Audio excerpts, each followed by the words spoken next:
So this is a start on a series on Tina4. Tina4 is a lightweight framework. It stands for this is not another framework because it's not an all-encompassing framework. It's meant to just get you started quickly, take all of the heavy lifting out of the development process and allow you just to do what you should be doing, which is coding. So throughout the series of tutorials that I do, we'll be using lots of words and looking at lots of what I suppose you could call technologies like HTML, CSS, SCSS, Twig, Swagger, Composer, PHP, JavaScript, jQuery.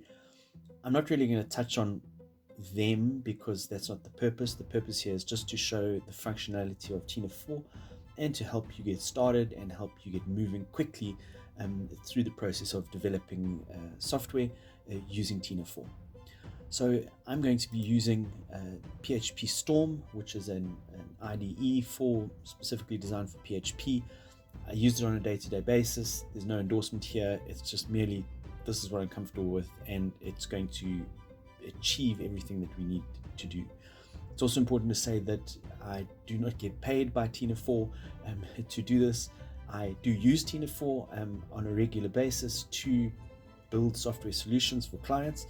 So it is a part of my income, and I have also been involved in some of the testing of the earlier versions. So that is kind of a disclaimer of where I come from in this. So if we go to the Tina4 website and we go and look at our documentation and the installation, there are a couple of ways of installing it. These are all the instructions that you'll need to install all the prerequisites. I'm not going through those, but the bottom line is you need PHP and you need Composer installed. So we're going to look at the simple installing. You can install it as Docker if that floats your boat. I'm not going to use Docker. I'm going to just use this Windows 3-line installation, and it literally is 3 lines. So the first thing we're going to do, and I'm not even going to type it in because I can, we're just going to copy that. We're going to dump it in the IDE terminal.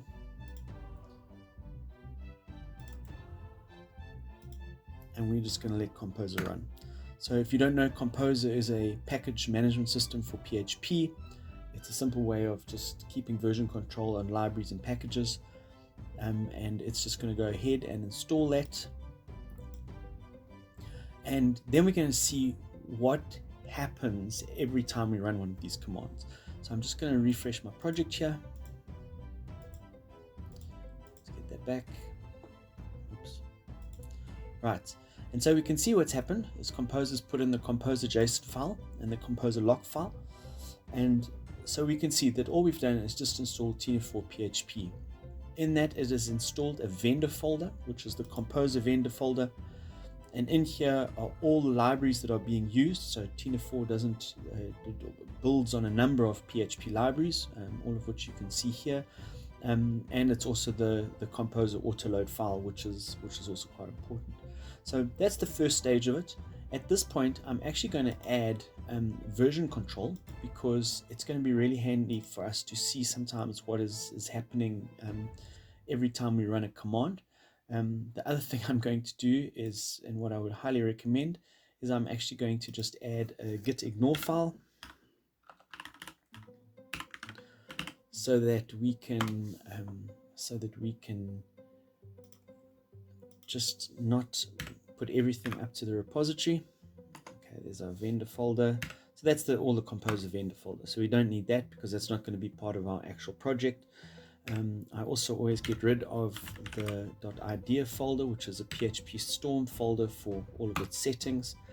And I think that's all I'm going to do for now.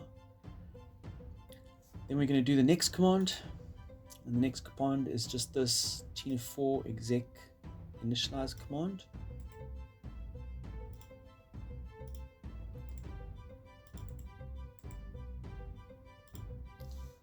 Right, and so while that's running, I'm just going to minimize our vendor folder here. So we will see now that what has happened is two things have happened. The first one is that there is now a Tina4 index file, and in the JSON composer file, you'll see that there are now some scripts here, and then there's some other autoload information. So what's really important here is that these scripts we actually use just to make life a lot easier when using the project, so we can actually start a web service, a web browser from within the IDE, which makes life that much easier. And there are some other commands here which also we will touch on in a later stage. And then the bottom stuff here is the composer autoload, which means that all these folders are automatically included, so we don't have to worry about constantly putting use statements in our PHP files. They're just all auto included by Composer, which is one of the real benefits of it as well. It makes just writing the project simple, and all your stuff is always available to you. So let's just go back to the index file and just look at the 4 lines of it. So the first one is including all the vendor files, and that's a Composer command that just loads everything up every time your project runs. There is also then the Tina4 config, which I'm not going to touch on now, but we'll deal with a little bit later. There's Tina4 also runs this initialize function, which is basically just putting in place all of the Tina4 variables that get used throughout the application. It also preloads certain folders and allows certain folders to be recognized within the project. And then finally, it actually runs Tina4 and just runs through the program, picking up any routes, running any commands, and building Swagger and all sorts of things, which we will get into at a later stage. So this is pretty much a Tina4 project that's ready to go. So we're going to run our last command in the installation, and this is actually just a composer start. And so this actually starts up the PHP based web browser. So I'm just gonna, it's not going to work for me.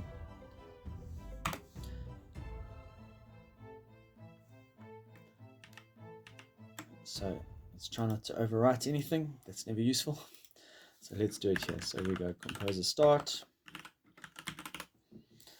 and Composer is actually going to run up a website.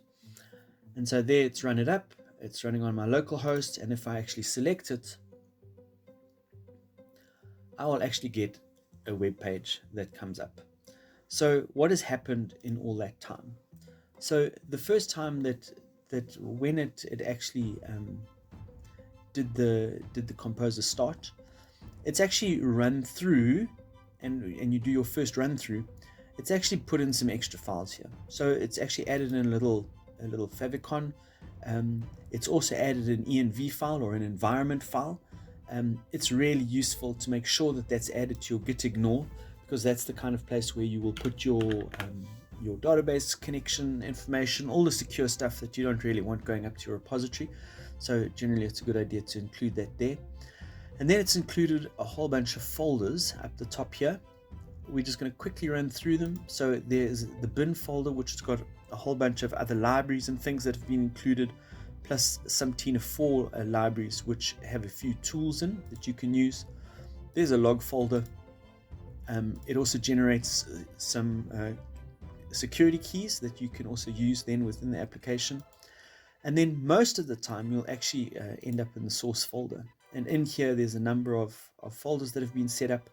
There's your app folder, where you will normally include all of your model related stuff, all the stuff that you're going to use to do your business logic and communicate with your database usually.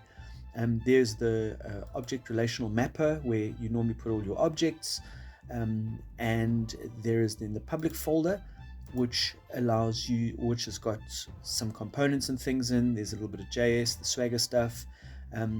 What is important here is that your CSS also resides in here, and that then leads directly onto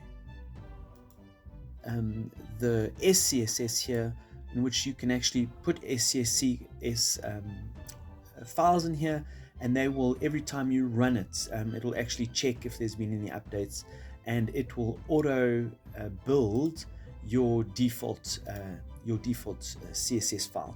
So you can there's a built-in compiler that runs every time. There's also your routes folder, where you will put all of your routes to control your software. There is a place where you can actually build Tina4 services that can actually run full-time and standalone, so you don't have to be running it as a web service at all. And then there's your templating system. Tina4 uses a Twig templating system, and all your templates generally go in there. Now that is just the way that I normally build projects, but also that probably is recommended. However, there's nothing stopping you building a project in any which way you like. The whole point of Tina4 is just to try and help you build software and not get in your way. So I think it's actually said on the website quite succinctly, where it says here, it's a very light framework which keeps out of the way so that you can just code. So that is pretty much Tina4 installation finished. When you actually get this error not found message, then you know that your Tina4 is actually working. And then we will move on to building routes in the next video so that we can actually start getting some useful stuff up on the screen. Just a comment that in actual fact, if you want to actually work on those files, the custom files, your Twig files and your images for those error pages actually reside here, and you can actually then go in and modify them to build custom error pages for your website that show up. Thanks very much. If you have questions, please dump them in the comments. I will also leave in the comments down below links to the Tina4 homepage, where you can actually get information about Tina4. You can also pick Tina4 up on the Slack channel, wherever it is. There it is.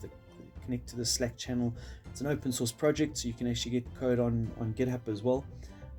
So yeah, look forward to seeing you the next time. Thanks very much.